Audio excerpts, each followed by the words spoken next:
শীতের দেশে গলা ব্যথা নিয়ে আইসক্রিম খেলাম। ভদ্রলোকের শীত কম এই ভেবে আমি জ্যাকেট খুলে ঘুরে বেড়াচ্ছি। ভাবছিলাম নায়িকারা বরফের দেশে কিভাবে শুটিং করে, তাদের কষ্টটা একটু হলেও হারে হারে টের পেলাম। আজকে আমরা লেকের ধারে এসেছি আর 2টা দিন থাকবো শ্রীলঙ্কাতে।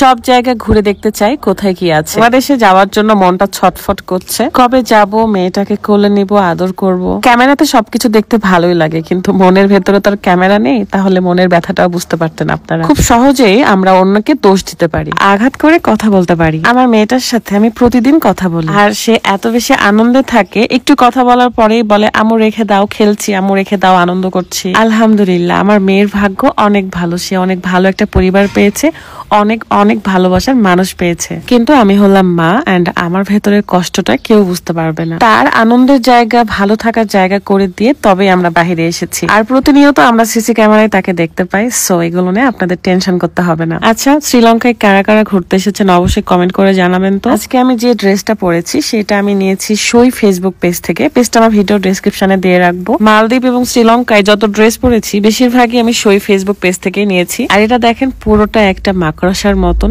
ফুলের গাছ দিয়ে বানানো। এটা একটা পার্ক ছিল, পার্কের এন্ট্রি ফি ছিল 1000 রুপিয়া করে। খুবই সুন্দর, মানে যেদিকে তাকাই সেদিকেই ভালো লাগে। মাশাআল্লাহ, আল্লাহর অপরূপ সৃষ্টি। আমি তো ভাবছিলাম এত বড় পাহাড়ে, এত উঁচু জায়গায় কিভাবে একটা লেক বয়ে বেড়াচ্ছে। এখানে আবার বিভিন্ন ধরনের রাইডও আছে, আর অনেকেই রাইডে এনজয় করতেছে। এত সুন্দর ঝর্ণা দেখা যাচ্ছিল, কিন্তু ফোনে এটা বোঝাই যায় না। একটু পরপরে আমরা এরকম বড় বড় ঝর্ণা দেখতে পাচ্ছিলাম, প্রচুর ঝর্ণা এই শ্রীলঙ্কাতে। আমার স্পিড বোটে উঠতে ইচ্ছে করছিল, তাই সবাই মিলে ঘুরতে চলে গেলাম। যদি এই বোটে না উঠতাম না, তাহলে আসল মজাটা বুঝতেই পারতাম না।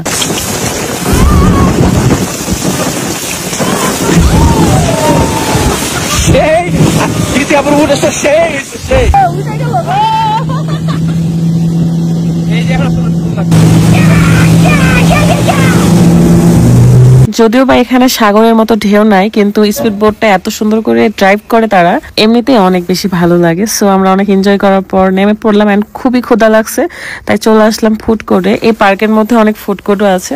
সো আমরা রামেন অর্ডার করি, যে যার পছন্দের খাবার অর্ডার করেছিল। বাঙালি মানুষ আমরা, আমাদের জিহ্বায় ঝাল আর লবণ ছাড়া কোনো কিছুই বোঝা যায় না। এই কারণে যেটা রেডিমেড নুডলস খেলে ভালো লাগবে সেগুলোই অর্ডার করেছি।